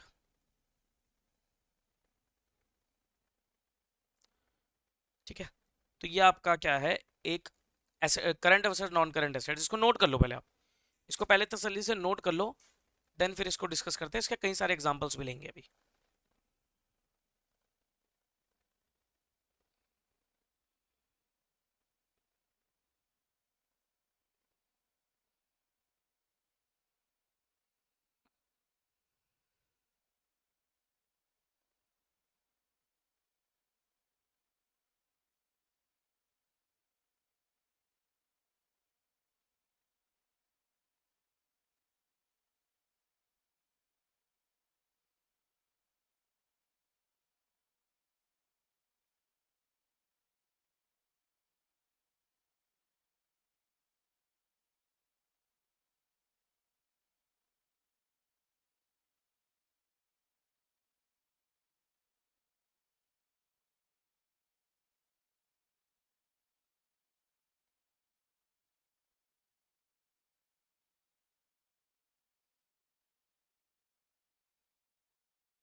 हाँ जी, होगी नोटिंग? अगर नोटिंग होगी तो ध्यान से सुनना, कॉन्सेंट्रेट। 10 मिनट का कॉन्सेप्ट है, 10-15 मिनट का कॉन्सेंट्रेट, 10-15 मिनट का कॉन्सेप्ट है, प्लीज कॉन्सेंट्रेट। देखो क्या कहता है, कॉन्सेप्ट है आपका current versus non current assets. आपको आइडेंटिफाई करना है कि आपका एसेट करंट है या नॉन करंट है। उसके लिए क्या क्राइटेरिया है, पढ़ो। वो कहता है asset is classified as current if it is, ये 4 पॉइंट। वो कह रहा है अगर आप इन चारों में से किसी भी पॉइंट में फॉल करते हो, अगर आप इन चारों में से किसी भी पॉइंट में फॉल करते हो तो आपका एसेट क्या है, करंट है। लेकिन अगर आपका एसेट करंट नहीं है, अगर आप इन चारों में से एक भी पॉइंट में फॉल नहीं कर रहे, तो आपका एसेट नॉन करंट है। ओके, समझ में आता है? तो ये 4 पॉइंट समझने हमें, ये 4 पॉइंट समझने हैं। पहला पॉइंट, अगर आपका एसेट, अगर आपका asset expected to be realised है या इंटेंडेड टू बी सोल्ड है या कंज्यूम्ड है with in companies normal operating cycle.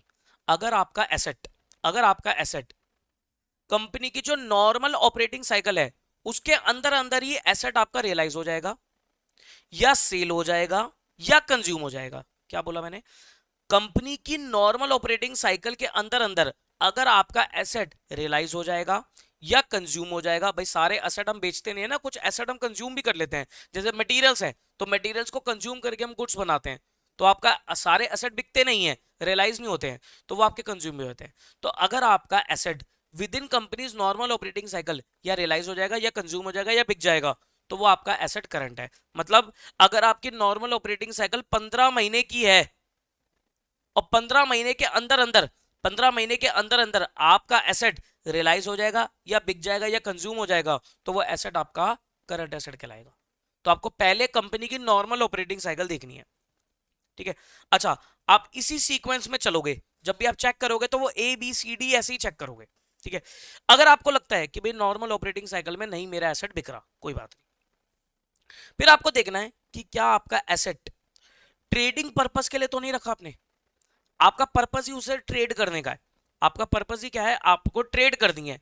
जैसे आपकी इन्वेंट्री है, तो इन्वेंट्री को हम क्या करते हैं, सर इन्वेंट्री तो हमने खरीदी ही बेचने के लिए, तो इन्वेंट्री हमेशा करंट ही है। इन्वेंट्री हमेशा क्या है, करंट एसेट्स है। अगर आपने कोई शेयर्स और डिवेंचर्स खरीदे हुए हैं और आप ट्रेडर हो, आप क्या हो, ट्रेडर हो, और आपने शेयर्स और डिवेंचर खरीदे हुए हैं, स्टॉक ब्रोकर होता है ना, वो शेयर्स और डिवेंचर खरीदता है, तो उसके लिए वो हमेशा क्या रहेंगे, करंट एसेट्स रहेंगे। तो अगर आपने एसेट प्राइमरीली ट्रेडिंग के लिए रखे हुए हैं तो वो आपका करंट है। जैसे मेरे पास बहुत सारी गाड़ियां हैं और मैं गाड़ियां बेचता हूं, मेरे पास क्या है, बहुत सारी गाड़ियां हैं और मैं गाड़ियों का डीलर हूं, कार डीलर हूं, तो मैं कार जब भी लाऊंगा वो मेरे लिए करंट एसेट्स है, इन्वेंट्री है मेरी। ठीक है, वो मेरे लिए क्या है, हमेशा करंट एसेट है, क्योंकि मैंने रखी किसके लिए, ट्रेडिंग के लिए। मैं कोई बिल्डर हूं, मेरे पास कई सारे फ्लैट्स का पोजीशन है, वो सारे फ्लैट्स मैंने बनाए हैं किस पर्पस के लिए, बेचने के लिए, तो सारे फ्लैट्स मेरे लिए क्या है, करंट एसेट्स कहलाएंगे। ठीक है, तो अगर आपने एसेट को रखा ही ट्रेडिंग पर्पस के लिए है तो वो हमेशा करंट है। ओके, मान लो आप इसमें भी फॉल नहीं कर रहे, फिर आप देखोगे कि आपका एसेट रिपोर्टिंग पीरियड क्या होती है, रिपोर्टिंग पीरियड को बोलते हैं बैलेंस शीट डेट। जो भी आप बैलेंस शीट बना रहे हो, बैलेंस शीट डेट के 12 महीने के अंदर अंदर रियलाइज हो जाएगा। मान लो आपका एसेट बैलेंस शीट डेट के 12 महीने के अंदर अंदर ही रियलाइज हो जाएगा। आपको पता है कि भाई बैलेंस शीट डेट के 12 महीने के अंदर अंदर वो एसेट मेरा बिक जाएगा, रियलाइज हो जाएगा, पैसा आ जाएगा उससे, तो वो एसेट हमेशा करंट है। वो एसेट को आप क्या मानोगे, करंट मानोगे। ठीक है, कैश और कैश इक्विवेलेंट, अगर आपका कैश या कैश इक्विवेलेंट है तो वो कह रहा है कैश और कैश इक्विवेलेंट तो हमेशा ही करंट एसेट में मानोगे, बट अगर आपके कैश और कैश इक्विवेलेंट में कोई रिस्ट्रिक्शन लगी हुई है, जैसे आपका बैंक अकाउंट फ्रीज हो गया, या आपके पास कोई एफडी है, उस पर कोई रिस्ट्रिक्शन लगी हुई है कि आप उसे इन कैश नहीं करा सकते या उससे कोई लाइबिलिटी सेटल नहीं कर सकते, 12 महीने तक की रिस्ट्रिक्शन है, बैलेंस शीट डेट के 12 महीने तक आपकी रिस्ट्रिक्शन लगी हुई है, तो फिर वो आपका एसेट करंट एसेट नहीं कहलाएगा। अदरवाइज कभी भी कैश और कैश इक्विवेलेंट हो वो आपका करंट एसेट ही है, लेकिन पॉइंट सी में एएस के साथ कॉन्फ्लिक्ट होगा तब तो नॉन करंट एसेट होगा। पॉइंट सी में एएस के साथ कॉन्फ्लिक्ट होगा तब तो नॉन करंट एसेट होगा। वो वाला पॉइंट तो अलग है ना भाई अंकुर, अभी तो मैं ये देख रहा हूँ कि शेड्यूल 3 के हिसाब से करंट और नॉन करंट देखना आपको।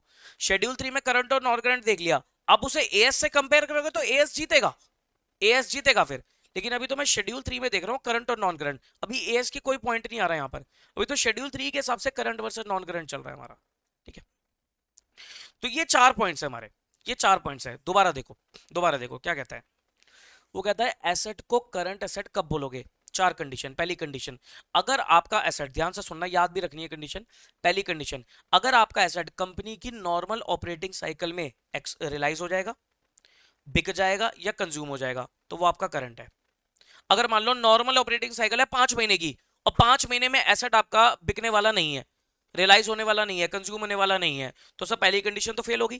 फिर दूसरी कंडीशन में जाओगे, दूसरी कंडीशन क्या थी, दूसरी कंडीशन ये थी कि भाई जो एसेट है आपका वो ट्रेडिंग के लिए तो नहीं रखा आपने, हमने देखा सर ट्रेडिंग के लिए नहीं रखा मैंने, ठीक है हटा दिया से।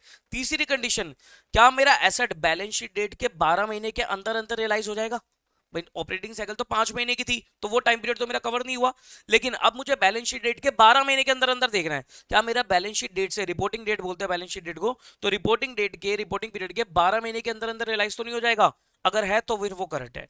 अदरवाइज अगर आपका कैश या कैश इक्विवेलेंट है तो उसे हमेशा करंट मानोगे, अनलेस अगर उस कैश और कैश इक्विवेलेंट पे कोई रिस्ट्रिक्शन लगी हो। कैसी रिस्ट्रिक्शन, कि आप उसे बेच मतलब एनकैश नहीं करा सकते या आप उससे कोई लायबिलिटी सेटल नहीं कर सकते, और वो रिस्ट्रिक्शन बैलेंस शीट डेट के 12 महीने तक की है। वो रिस्ट्रिक्शन क्या है सर, 12 महीने तक की एटलीस्ट रिस्ट्रिक्शन है। अगर 12 महीने से कम की रिस्ट्रिक्शन है तो कोई दिक्कत नहीं है, मान लो 3-4 महीने की रिस्ट्रिक्शन है, 5 महीने की रिस्ट्रिक्शन है, 11 महीने की रिस्ट्रिक्शन है, कोई दिक्कत नहीं है, लेकिन 12 महीने या उससे ऊपर की रिस्ट्रिक्शन है तो फिर आप उसे करंट नहीं बोलोगे। क्या ये बात समझ में आती है? अगर एसेट आपका करंट नहीं है तो आप उसे क्या बोलोगे, नॉन करंट एसेट बोलोगे। ठीक है, ऑपरेटिंग साइकिल, ऑपरेटिंग साइकिल क्या है, ऑपरेटिंग साइकिल वो टाइम पीरियड होता है जब आप एसेट को एक्वायर करते हो प्रोसेसिंग के लिए और जब तक वो कैश में रियलाइज ना हो जाए, वो पूरा पीरियड मेरा क्या कहलाता है, ऑपरेटिंग साइकिल कहलाता है, कि भाई एसेट को एक्वायर करना और उसे कन्वर्ट कर देना इन द कैश। ठीक है, एग्जांपल के तौर पे एक बिल्डर का एग्जांपल लेता हूं।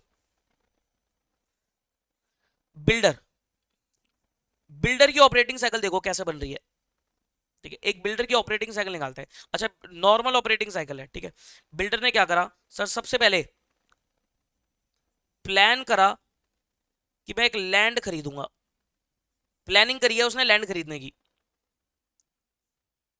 2 महीने बाद उसने लैंड परचेज कर लिया। अब मेरा क्वेश्चन आपसे ये है, आप मुझे बताओ उसकी ऑपरेटिंग साइकिल कब स्टार्ट होगी, लैंड का प्लान करने से स्टार्ट हो जाएगी या लैंड परचेज करने के बाद स्टार्ट होगी? भाई जिस दिन उसने प्लानिंग करी है लैंड खरीदने की तब से ओसी स्टार्ट होगी या लैंड परचेज पे स्टार्ट होगी ओसी? इसका आंसर दो। लैंड परचेज पे ओसी स्टार्ट होगी या लैंड खरीदने, लैंड के प्लानिंग पे स्टार्ट हो जाएगी ओसी? ऑपरेटिंग साइकिल का बताओ, ऑपरेटिंग साइकिल स्टार्ट कब होगी? ऊपर डेफिनेशन पढ़ लो, OC is the time from acquisition of asset from processing till their realisation in cash and cash equivalent. Yes, जिस दिन उसने परचेज किया, जिस दिन उसने परचेज किया, यहां इसकी ऑपरेटिंग साइकिल स्टार्ट। ओसी स्टार्ट, ठीक है।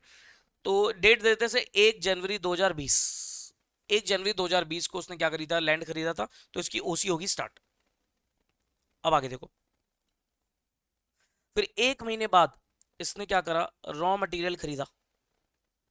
पहले जमीन खरीदी, फिर उसने रॉ मटेरियल खरीदा। फिर 1 महीने बाद उसने पहला लेंटर डाला, मकानों पे लेंटर पड़ते हैं ना, तो पहला लेंटर डाला।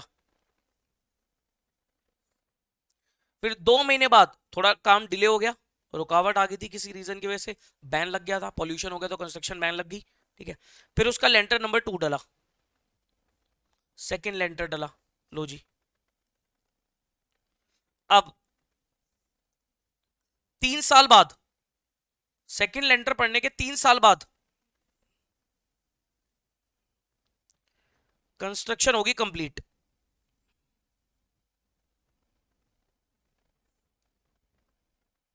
ठीक है। क्या मेरी ओसी यहां पर एंड हो जाएगी, बताओ, कंस्ट्रक्शन पूरी होगी, क्या मेरी ओसी एंड हो जाएगी यहां पर? क्या कह रहा है वो, ओसी कब एंड होगी? वो कह रहा है एक्विजिशन से लेकर जब तक वो कैश में कन्वर्ट ना हो जाए, जब तक ये एसेट आपका कैश में कन्वर्ट ना हो जाए। बताओ, क्या कंस्ट्रक्शन पूरी होने पर ओसी एंड कर दूं? क्या कंस्ट्रक्शन पूरी होने पर ओसी एंड कर दूं? आंसर इज नो, क्योंकि सर कंस्ट्रक्शन पूरी होने पर कैश में कन्वर्ट थोड़ी ना हो गया, अभी तो सामान बनकर तैयार हुआ है। अब उसे मैं बेचने की कोशिश करूंगा, जब तक वो कैश में कन्वर्ट ना हो जाए, जब तक उसकी रियलाइजेशन नहीं हो जाए in the cash and cash equivalent, तब तक मेरी ओसी चलती चली जाएगी, ठीक है। तो कंस्ट्रक्शन पूरी होगी 3 साल बाद, ओके। नाउ अब हमने क्या करा, प्री बुकिंग चालू कर दी। प्लॉट्स में क्या होता है, प्री बुकिंग होती है ना, तो प्री बुकिंग चालू कर दी। 6 महीने तक प्री बुकिंग चलती रही। फिर प्लॉट अलॉट किया हमने, प्लॉट को क्या किया, अलॉट किया। जैसे अलॉट किया, 1 महीने बाद हमने सामने वाले से टोकन मनी ले ली,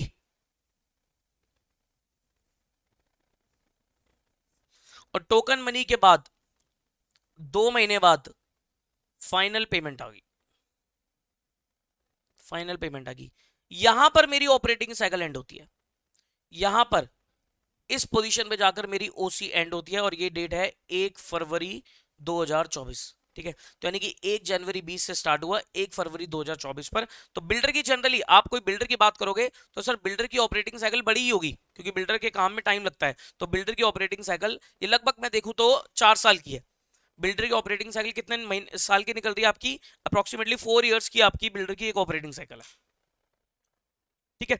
तो अगर 4 साल के अंदर अंदर बिल्डर को पता है कि भाई ऑपरेटिंग साइकिल के अंदर अंदर 4 साल के अंदर अंदर उसके एसेट का पैसा आ जाएगा, उसके पास उसका एसेट बिक जाएगा, कंज्यूम हो जाएगा, और आपका सेल हो जाएगा, तो वो एसेट उसका करंट एसेट कहलाएगा। तो ये हमने बिल्डर की एक एवरेज ऑपरेटिंग साइकिल निकाली है।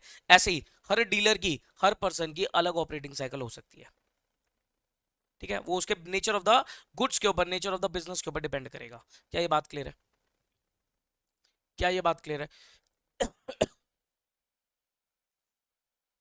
बोलो, ऑपरेटिंग साइकिल समझ में आता है? क्या होता है ऑपरेटिंग साइकिल?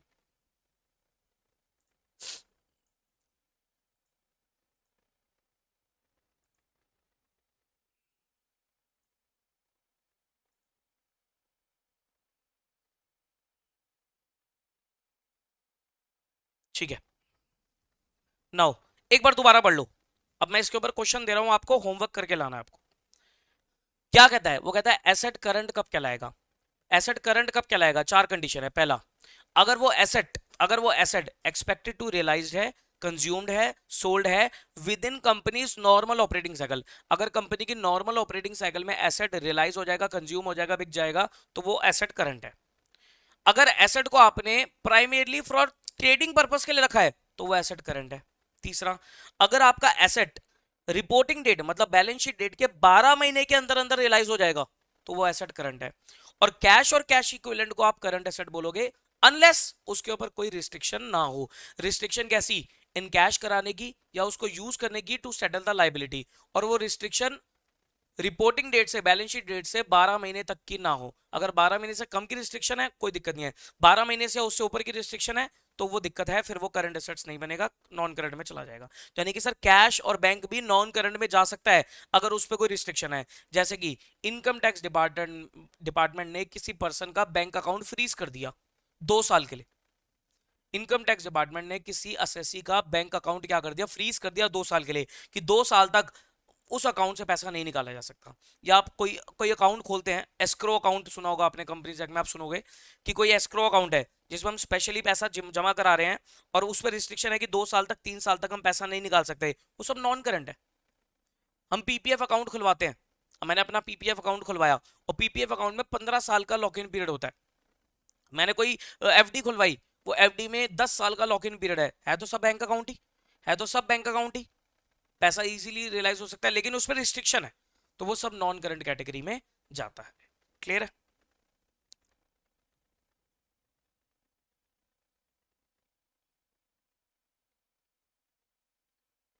लिखो एक एग्जांपल। सर अगर हमने ड्राफ्ट प्रिपेयर किए हैं विच इन कैश आफ्टर 15 मंथ्स, तो ये करंट होगा या नॉन करंट होगा? 15 मंथ्स का टाइम पीरियड है ना, तो फिर ये नॉन करंट में जाएगा। भाई ड्राफ्ट है तो कैश इक्विवेलेंट में आ जाएगा, और उस पर रिस्ट्रिक्शन है जो 15 महीने के बाद आपका इन कैश होगा, तो वो नॉन करंट में आएगा अंकुर। ठीक है, क्योंकि 12 महीने से उससे ऊपर की रिस्ट्रिक्शन आ गई ना, 15 महीने का आप कह रहे हो, तो वो नॉन करंट जाएगा। अगर आपका ड्राफ्ट है जो 15 महीने बाद इनकैश होगा, आपको किसी से ड्राफ्ट मिला है, चेक मिला है, जो होता नहीं है वैसे, इतना टाइम पीरियड होता नहीं है ड्राफ्ट और चेक में, 3 महीने का ही होता है, लेकिन आपको मिला है अगर मान लो 15 महीने से ऊपर का, तो नॉन करंट में जाएगा। ठीक है अंकुर? नाउ लिखो एग्जांपल। एक होमवर्क के लिए आपको मैं क्वेश्चन दे रहा हूं। फाइनेंशियल ईयर 21-22 के लिए आपको बताना है, फाइनेंशियल ईयर 21-22 के लिए आपको बताना है। यहां पर लिख रहा हूं मैं एसेट, यहां पर लिख रहा हूं एक्सपेक्टेड टू रियलाइज, कितने टाइम में रियलाइज हो जाएगा। यहां पर मैं लिख रहा हूं ऑपरेटिंग साइकिल, कि ऑपरेटिंग साइकिल क्या है कंपनी की, और यहां पर आपको क्लासिफिकेशन करके देनी है, आपको बताना है करंट है या नॉन करंट है। ठीक है, पहला एसेट डेटर्स कब आए, 1 जनवरी 22 को आए। ठीक है, रियलाइज होंगे 16 महीने के अंदर अंदर, ऑपरेटिंग साइकिल है 16 महीने की, तो आपको बताना है क्या होगा। होमवर्क दे रहा हूं, खुद ट्राई करना है। सेकंड, दोबारा डेटर्स कब आए, 1 जनवरी 22 को आए, रियलाइज होंगे 16 महीने के अंदर अंदर, और आपका ऑपरेटिंग साइकिल है 15 महीने की, बताना है आपको। थर्ड, मशीनरी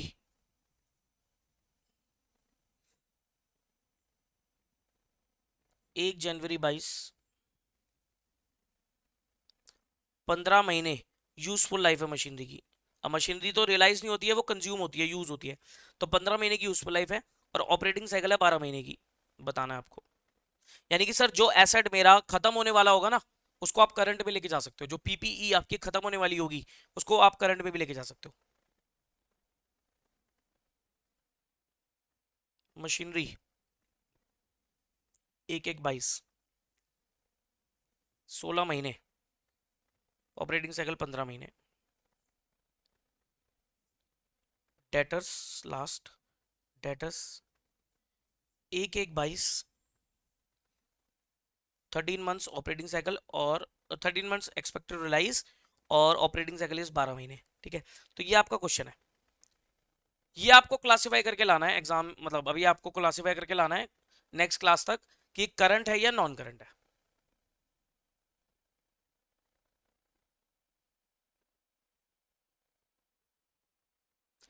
चलो और लिख लो इसी में, कैश इन हैंड। ठीक है, कैश इन हैंड के बारे में बताना है आपको। सेवंथ, एसबीआई में बैंक अकाउंट, इसके बारे में बताना है आपको। और एट्थ है एचडीएफसी में बैंक अकाउंट है 10 लाख रुपए का, और इसमें क्या है, रिस्ट्रिक्शन है, restriction can't be used, can't be used till 30 जून 2023, 30 जून 2023 तक यूज नहीं कर सकते due to ongoing GST assessment. भाई कंपनी के ऊपर क्या चल रही है सर, जीएसटी की असेसमेंट चल रही है। तो कंपनी का एचडीएफसी बैंक अकाउंट है जिसमें 10 लाख रुपए पड़े हैं, वो 30 जून 2023 तक क्या हो गया सर, फ्रीज हो गया। जीएसटी डिपार्टमेंट ने क्या कर दिया, बैंकों डिपार्टमेंट के पास पावर होती है, बैंक अकाउंट फ्रीज कर सकते हैं, तो फ्रीज कर दिया कि 10 लाख तक, 10 लाख का पैसा आप 30 जून 2023 तक नहीं निकाल सकते, अभी जीएसटी का केस चल रहा है आपके ऊपर। ठीक है, तो ये क्वेश्चन है, तो आपको यहाँ क्लासिफिकेशन में लिख के लाना है, करंट है नॉन करंट है, ये आपको बताना है। ठीक है, तो बाकी हम नेक्स्ट क्लास में देखेंगे, इसको सॉल्व करेंगे इस क्वेश्चन को, और फिर current versus non current liability का देखेंगे, और फिर फॉर्मेट पे आ जाएंगे हम सीधा। ठीक है, आई होप ये चीज आपको क्लियर हुई होगी, अभी तक जो भी कराया हमने क्लियर हुआ होगा। एक बार रिवाइज करके आना है अगली क्लास में, इस क्वेश्चन को ट्राई करके आना। अब हम मिलेंगे नेक्स्ट क्लास में, ठीक है, परसों। ठीक है, ओके, बाय बाय।